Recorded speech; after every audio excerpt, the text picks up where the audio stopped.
Hello, কেমন আছো তোমরা সবাই? আর সবাইকে শুভ সকাল। আমি তো আলহামদুলিল্লাহ অনেক ভালো আছি।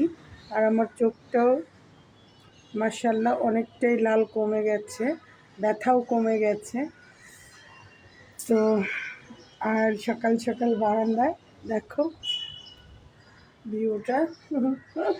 আর মাশাআল্লাহ আমার গাছে দেখো গোলাপ ফুটেছে। অনেক সুন্দর গোলাপ, অনেকগুলো গোলাপ ফুটেছে। ঢাকায় এত শীত পড়তেছে, গ্রামে কি অবস্থা কে জানে। আর এই শীতে তো গ্রামে বেড়াতে অনেক মজা, আমিও যাব। তো সবাই ভালো থাকো, সুস্থ থাকো, এই শীতে সাবধানে থাকবা, কারণ ঠান্ডা থেকে দূরে থাকতে হবে।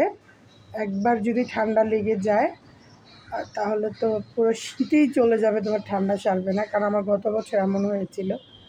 তো সবাই ভালো থাকুন।